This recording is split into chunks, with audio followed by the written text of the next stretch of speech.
एक ग्वाले की कहानी। नमस्कार दोस्तों।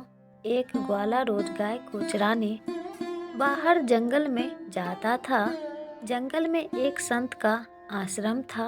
वहाँ संत रोज तप ध्यान मंत्र जाप करते थे। ग्वाला रोज संत को देखता तो उसे समझ नहीं आता था कि संत ये सब क्यों करते हैं। ग्वाले की उम्र कम थी। संत के इन कर्मों को समझने के लिए वह आश्रम में पहुंच गया और संत से पूछा कि आप रोज ये सब क्या करते हैं। संत ने बताया कि मैं भगवान को पाने के लिए भक्ति करता हूँ। रोज पूजा पाठ तप ध्यान और मंत्र जाप करने से भगवान के दर्शन हो सकते हैं। संत की बात सुनकर ग्वाले ने सोचा कि मुझे भी भगवान के दर्शन करना चाहिए। ये सोचकर ग्वाला आश्रम से निकलकर एक सुनसान जगह पर पेड़ के नीचे एक पेड़ पर खड़े होकर तप करने लगा। कुछ देर बाद उसने सांस लेना भी बंद कर दिया।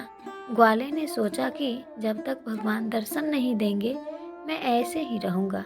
छोटे से भक्त की इतनी कठिन तपस्या से भगवान बहुत जल्द प्रसन्न हो गए। वे ग्वाले के सामने प्रकट हुए और बोले कि पुत्र आंखें खोलो, मैं तुम्हारे सामने आ गया हूँ। ग्वाले ने आंखें खोले बिना ही पूछा कि आप कौन हैं। भगवान बोले कि मैं वही ईश्वर हूँ जिसके दर्शन के लिए तुम तप कर रहे हो।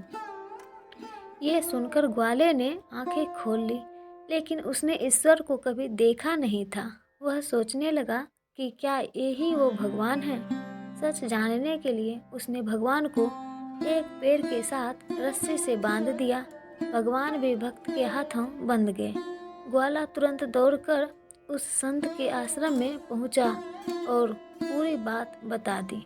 संत ये सब सुनकर हैरान थे। वे भी तुरंत ही ग्वाले के साथ उस जगह पर पहुंच गए। संत उस पेड़ के पास पहुंचे तो वहां कोई दिखाई नहीं दिया। भगवान सिर्फ ग्वाले को दिखाई दे रहे थे। संत ने बताया कि मुझे तो यहाँ कोई दिखाई नहीं दे रहा है। तो ग्वाले ने भगवान से इसकी वजह पूछी।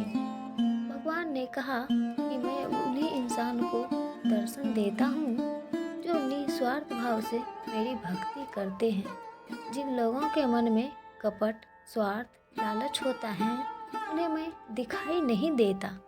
सीख जो लोग भगवान की भक्ति निजी स्वार्थ की वजह से करते हैं उन्हें भगवान की कृपा नहीं मिल पाती है। निस्वार्थ भाव से की गई भक्ति ही सफल होती है। ये कहानी आपको कैसी लगी? अगर अच्छी लगी हो तो चैनल को अवश्य सब्सक्राइब करें। साथ ही साथ वीडियो को लाइक करें, ज़्यादा से ज़्यादा शेयर